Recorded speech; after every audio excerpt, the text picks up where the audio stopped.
उत्तर भारत के जो लोग हैं ये पूजन करते हैं दीपावली के बाद में छठ की पूजन, छठी। बिहार साइड में, यूपी साइड में, इधर सबसे ज्यादा पूजन होती है छठ की। कौन सी माता है ये छठ? है कौन सी माता छठ? जितने लोग पूजन कर रहे हैं उनको भी ज्ञात नहीं है कि ये छठ की पूजन होती क्यों है, ये माता है कौन सी। ये छठ माता कोई दूसरी नहीं है, कार्तिकेय जी की धर्म पत्नी देवसेना है जिसकी पूजन होती है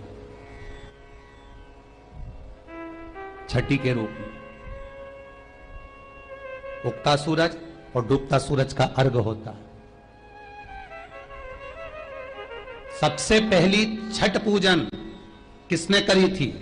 भगवान कृष्ण के पुत्र सांब ने करी थी। सांब पुराण कहती है सबसे पहली छठ पूजन, क्योंकि सांब का शरीर बेकार हो गया था। भगवान कृष्ण की शरण में सांब पड़ गया। पिताजी आपने मुझे श्राप दिया है, क्योंकि गलत भाव हो गया था, गलत दृष्टि हो गई। भगवान कृष्ण के पास में जामंती जी बैठी हुई थी तो सांब ने आकर कहा, पिताजी मुझसे गलती हो गई, बहुत बड़ी गलती, क्षमा कर दीजिए।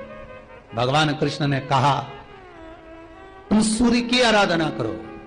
सूर्य की आराधना करी तो सूर्य कहते हैं तुम इंद्र की पुत्री देवसेना की आराधना करो। और कार्तिकेय जी महाराज की धर्म पत्नी देवसेना की जब आराधना सांब ने करना प्रारंभ करी, सूर्य को उगते को और डूबते को जब नमन करना प्रारंभ करा, अर्घ देना प्रारंभ करा, जल में खड़े होकर सांब तप साधना में डूबा रहता, सूर्य का स्मरण करता, देवसेना का स्मरण करता, तो देवसेना वहां प्रकट हुई। देवसेना ने कहा, मैं भगवान की छठी कला हूं, मैं भगवान देवताओं की छठी कला हूं, इसलिए जगत में मैं छठी के नाम से पूजी जाऊंगी।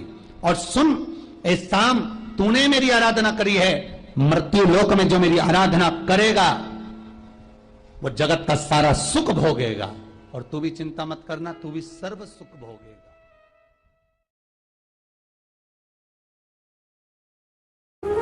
एक शब्द भी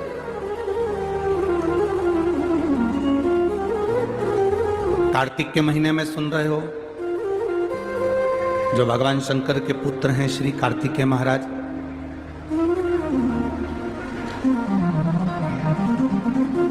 जिनका जन्म इस कार्तिक के महीने में हुआ है।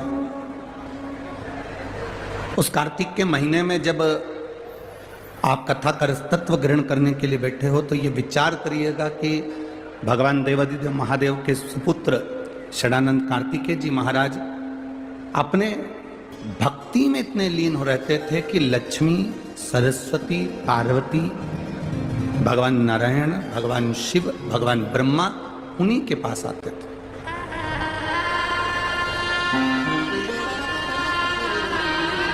अगर कार्तिक के महीने में ये कथा आपको मिल रही है, कार्तिक के महीने में आप अगर शिव महापुराण की कथा को श्रवण कर रहे हो, तो ये विचार करिएगा कि मेरे बाबा की कोई साधारण कृपा नहीं हुई है, धूलिया वालों पर दम से कृपा हुई है, इसलिए ये कथा यहाँ 5 दिन की लगी।